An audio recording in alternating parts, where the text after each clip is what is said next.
como é que surgiu a contratação dos seus, então, não era suplente, evidentemente, Luiz Felipe, para fazer aquela assessoria jurídica ao União Brasil? Como é que surgiu aquela contratação? O Luiz Felipe, ele é advogado, tá? Ele foi contratado já na época ali do Podemos para prestar serviços jurídicos ao Podemos e para ajudar a estruturar aquela pré-candidatura presencial. Depois do União Brasil, eu indiquei, né, o Luiz Felipe, juntamente também com o Gustavo Guedes, que fizeram trabalhos em conjuntos. Se for examinar os autos, doutor, existe esse contrato, mas existem as peças que foram produzidas e os trabalhos foram prestados não somente para mim, mas para vários pré-candidatos, né, parlamentares, inclusive, do União Brasil, e foram prestados serviços igualmente ao próprio partido. Agora, era importante, né, para mim, ter, dentre as pessoas que prestavam serviços jurídicos, e esses serviços jurídicos foram muito utilizados, inclusive lá na própria ação do TRE, eu precisava ter alguém de confiança, né, que prestasse serviço a mim, sem prejuízo de prestar também serviços aos partidos. E há um ponto que é importante destacar, que esses valores que constam ali que foram pagos, são valores que foram pagos pelo partido para serviços prestados para o partido e para vários candidatos, eu sendo um deles. Mas aqueles gastos não são gastos especificamente a mim direcionados. As ações, as petições, os advogados, eles não demonstram ali a parcela daqueles valores que seriam direcionados à prestação de serviços jurídicos à minha pessoa. Mas também aqui, doutor, só destacando, veja, esses serviços jurídicos foram serviços jurídicos prestados especialmente antes da minha vinda ao Paraná. Foram serviços jurídicos, na parte que se refere a mim, direcionados ali a uma pré-candidatura no Estado de São Paulo. E aquilo não me trouxe nenhuma vantagem competitiva, pelo contrário, em relação à candidatura no Paraná. Além do que, veja, serviços jurídicos não se traduzem em votos.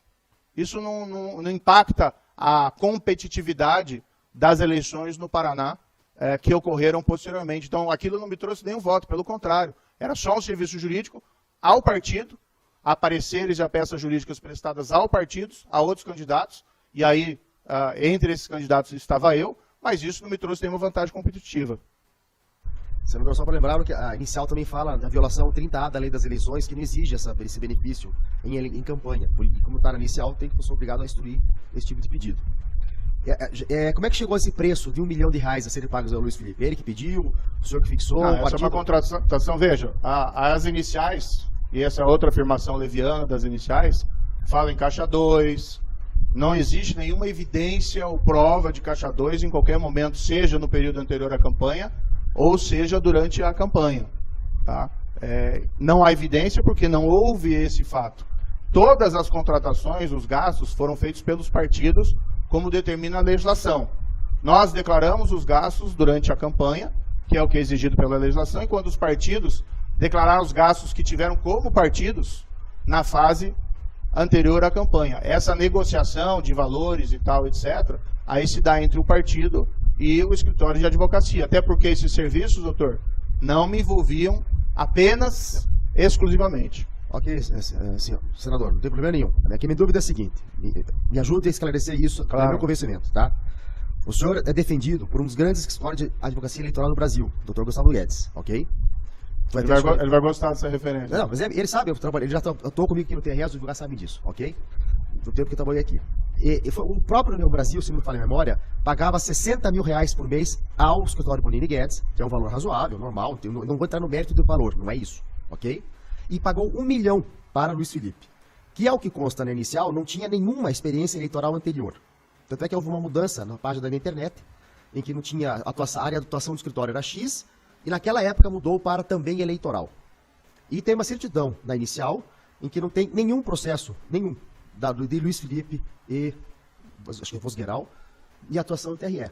Eu quero saber, por isso que eu perguntei como é que você chegou nesse valor, porque há uma discrepância, concorda comigo? Não, veja, mas aí o trabalho que foi prestado pelo Luiz Felipe foi um trabalho prestado em conjunto com o Dr. Guedes, tá?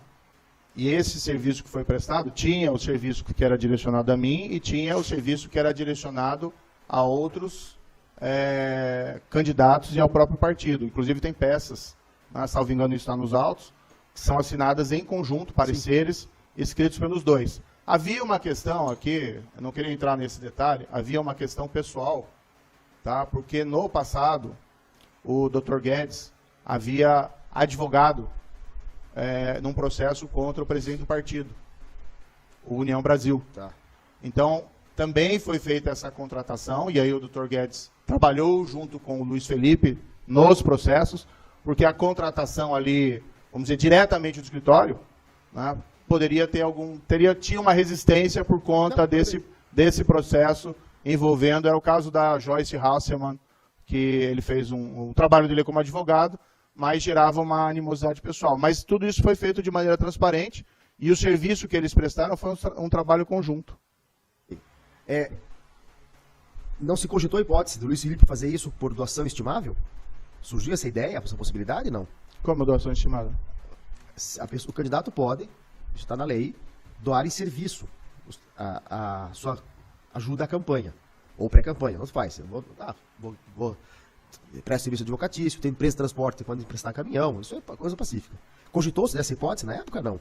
Não, eu não participei da contratação ali, dos detalhes dessa contratação, mas essa é uma fase anterior à campanha. Sim. Então ele não poderia figurar ali como um doador para mim da campanha. E o serviço que ele prestou foi direcionado ao partido e igualmente também a outros pré-candidatos ali do partido. São pareceres, tem as peças dos autos, são de questões gerais. Então, assim, por que foi feito assim, o assado? Aí eu não entrei nesse endividamento porque eu não participei da negociação, da contratação ali. Faça a pergunta, porque há de convir comigo que pareceres a quase 250 mil reais em 4 vezes, dá 1 milhão, é um valor alto. Eu acredito que é ex-ministro supremo. Grandes alteradores cobrem isso, não esse valor tão assim significativo, mas é o direito à parte. Mas era o trabalho feito em conjunto com o Dr. Guedes, que Vossa Excelência mesmo mencionou, que é um dos melhores advogados do país. Né? Atua naquele caso do Michel Temer, inclusive. Sem problema nenhum. Tá. A outra é a seguinte, senador. Existem vários vídeos de pré-campanha, eu não vou citar os documentos aqui, só para facilitar os advogados se quiserem, tá?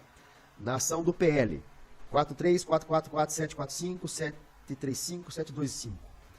O Diretório Estadual da União Brasil disse que não fez despesa nenhuma desse tipo para a sua pré-candidatura. Teria sido tudo pelo União Brasil Nacional.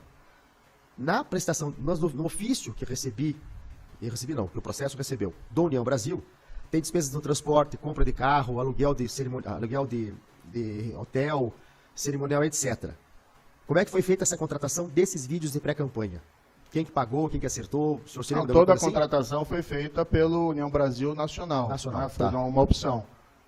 Salvo engano, tem no processo a contratação da Delanteiro, que era uma empresa de monitoramento de rede, produção de vídeo, marketing, que foi feito pela União Brasil Nacional. Agora, esse contrato também da Delanteiro, isso é importante destacar, doutor, eram serviços direcionados ao partido e a outros pré-candidatos que não eu somente.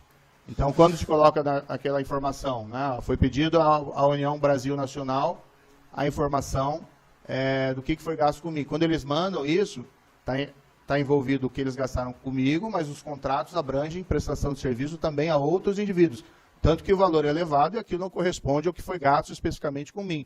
Eles prestaram o serviço, por exemplo, consta lá para o pré-candidato à presidência do próprio União Brasil, a minha esposa, o contrato também minha esposa, e a outros pré-candidatos naquela época a deputado federal. E esses serviços foram prestados, veja, tudo contratado, tudo feito direitinho, contratado pelos partidos com gastos declarados pelo partido. Só que eles abrangem outros indivíduos que não só mim. E até, como disse anteriormente, até 7 de junho, sequer era alguma produção relacionada aí a pré-campanha, a uma eventual candidatura no Paraná. E como é que foi a indicação do Luiz Felipe para ser seu suplente? Como é que surgiu isso? Como foi? Ele é um amigo, eu conheço ele há 20 anos. Ok, perfeito. Eu preciso de alguém de confiança para ser suplente. Essa é outra sugestão, a meu ver, leviana, que consta às vezes na inicial, de que teria havido uma espécie de venda de vaga. Isso é absolutamente ofensivo, sem provas, é um grande amigo pessoal meu e não recebi um tostão de Luiz Felipe ou de qualquer pessoa. Ok, obrigado. Obrigado, senador. Advogados do PL, Doutor Bruno, tem alguma pergunta? Doutor, eu quero fazer só uma observação, que é a Claro. seguinte, eu gostaria ainda de prestar alguns esclarecimentos sobre alguns outros fatos, Pode, tá bom. se houver essa possibilidade. Sim. Doutor Bruno, espera um pouquinho então. À vontade, Mas aí com a tem palavra. outra situação, doutor, que eu vim esclarecer as questões colocadas por Vossa Excelência e pelo Ministério Público. Eu acho que o nível de leviandade das iniciais, que para mim foram ofensivos, eu vim aqui em respeito a Vossa Excelência, mas eu não pretendo responder as perguntas dos advogados do PL ou do PT, porque eu acho que eles que têm que demonstrar e não demonstraram nada do que afirmaram na inicial. Excelência. Sem problema, só um minutinho. Alguma pergunta? Não tem pergunta, Excelência. Excelência, tudo bem, a prerrogativa da parte não Não tem querer pergunta, responder, Excelência. mas se fosse possível, então, Excelência, apenas a gente ler algumas perguntas, ainda que ele fique em silêncio, porque faz dias que a gente ficou se preparando, a gente preparou muito documento, muita questão. Se for preciso a gente fazer as perguntas, então, ainda que ele não responda, Doutor Gustavo? porque... Eu sugiro que eles façam por escrito depois, eu acho que não tem porquê. Ele já disse que não vai responder. A ideia é a seguinte, não, a ideia é a seguinte, se ele não vai responder, não vejo necessidade de ficar aqui fazendo perguntas, daí vai ficar 30 perguntas de um par, 30 perguntas da outra, sem ineficaz. O senhor lança uma petição, sem problema nenhum. Tá bom, tá Ok. bom, Excelência. Doutor Bruno? E assim, doutor, só para deixar claro que não é nada assim pessoal, nenhuma questão, mas assim, o depoimento já era algo um pouco incomum nessas ações. Eu vim em deferência a Vossa Excelência, fui juiz 22 anos, tá? Mas eu entendo particularmente que essas duas ações são movidas com base numa perseguição política, que é feita pelo PT, por conta do meu trabalho que eu fiz no passado, e do outro lado juntou alguns oportunistas do PL que perderam as eleições. Não falo aqui de perseguição política, evidentemente, por parte da Justiça Eleitoral. Falo por parte das partes. Então não me sinto desconfortável, não tenho nenhuma questão pessoal em não responder. Mas eu teria algumas questões que eu gostaria de pontuar aqui, Só um se minutinho, fosse possível. Só um minutinho. Diga, doutor Bruno. Excelência, Vossa Excelência acha prudente ouvir as perguntas para caso alguma delas levante o interesse do magistrado e ele queira ouvi-lo com uma pergunta do juízo? Doutor, as que eu queria ouvir, as perguntas que eu tinha dúvida, já ouvi. Por isso que não vejo necessidade. E daí você vai ficar naquela situação de... Eu gostaria de fazer uma pergunta. Pro réu. Ele já falou, doutor? Doutor Guilherme, né? Doutor Isso. Guilherme, o depoente já avisou que perguntas dos partidos, dos autores das ações, ele não vai responder. Ele já avisou disso. Então, até por sugestão do doutor Piscinin, ele queria fazer as perguntas aqui, deixar no ar e ele permanecer em silêncio. Como ele não vai responder, é desnecessário. Vocês só podem atravessar a petição lá informando, ia perguntar isso e aquilo, e ele não respondeu. Pronto, está no processo gravado essa situação. Tá ok, doutor? Tá ok. Diga, senador. Doutor, até desculpe aqui, mas é uma oportunidade de defesa. A gente ouviu muita coisa nesses últimos meses, né? Peças, até informações que muitas vezes são colocadas na imprensa, evidentemente não pela Justiça Eleitoral, mas que tentam criar um clima como se tivesse uma campanha absolutamente irregular, quando nós fizemos tudo, né? Tem aquela expressão by the books, nós fizemos tudo, seguimos ali todas as regras. Eu precisei vir aqui, que eu preciso defender aqui 1.953.000 votos de paranaenses. Foi uma campanha muito difícil. Excelência, qual a pertinência do processo? Porque não é palanque político aqui, Excelência, se me permitir, só a interferência. E o que nós vimos aqui, doutor, sinceramente, examinando o processo, a minha defesa vai minuciar isso, minudar isso durante as alegações finais. A nossa avaliação é que a gente tem aqui um grande castelo de cartas. Primeiro, se fala muito em caixa 2, nada disso foi provado dentro do processo. Nós temos uma ação que é proposta pelo PT, que tem uma animosidade política. Senador, eu agradeço a sua intenção de esclarecimento desse tipo de situação, mas Nós não toda podemos ação aqui falar. no processo, ela é política. Todo processo aqui é político. É raro existir um processo jurídico aqui no TRE. Como a pergunta que eu tinha que fazer ao senhor, já ouvi e me esclareceu o que eu queria saber, tá ok? E o senhor não vai responder as perguntas dos partidos, acho, que vão constar depois do processo, eu vou solicitar a Vossa Excelência, então, que... Eu vou falar só dos fatos, então, tá? Vou evitar essa questão Se me política. permite, doutor Luciano. Diga, doutor Gustavo. Senador, assim, da mesma forma como houve a pergunta para testemunha do Podemos, que tratou de gasto a gasto, incomodou muito o senador, naturalmente, as sugestões de gastos que não foram feitas. Ele só gostaria de falar de alguns poucos gastos para esclarecer a Vossa Excelência. Do gasto do poder, esse gasto Gastos. pode falar, não tem problema nenhum. Então, Excelência, também só um último esclarecimento, só que a parte pudesse nos reservar e nos respeitar as partes, né? Porque a parte não precisa ser imparcial. Quem tem que ser imparcial é o juiz e o Ministério Público. Ele acabou de dizer que não tem nada pessoal contra ninguém. Mas ele tá Sérgio, questionando trata dos fatos, por qual o favor. processo. Doutor, isso aqui, Tá bom. então, senador, essa questão do Podemos, desses gastos, pode esclarecer. Tá bom, vou falar então, doutor. Doutor, primeiro assim, até 30 de março de 2021, todos os gastos foram relacionados a atividades partidárias vinculadas à pré-candidatura presidencial. Tem gastos que ali foram colocados, aqui não há uma demonstração que são pertinentes a mim, e muitos gastos não têm nenhuma relação com a eleição no Paraná. Posso colocar aqui um exemplo. A convenção do Podemos para o lançamento da minha pré-candidatura presidencial, o que o Podemos fez na época? Ele convidou correligionários, né, de todo o Brasil do Podemos para comparecer em Brasília, custeou esses gastos, e aí houve sim um gasto significativo, porque afinal de contas é uma pré-candidatura presidencial. Mas veja, o que esses gastos, como a convenção de trazer gente do país inteiro, do Ceará, do Espírito Santo, de todos os estados, tem alguma relação com votos ganhos aqui, depois na candidatura para o Senado do Paraná. Vi aqui dentre a documentação, locação da sede de comitê e pintura, que é informado pelo Podemos. Não houve nem sequer inauguração de comitê de pré-candidatura presidencial. Eu simplesmente não sei do que isso se trata. Se estavam fazendo um comitê em São Paulo, se estão se referindo ao comitê do Podemos aqui, em Curitiba.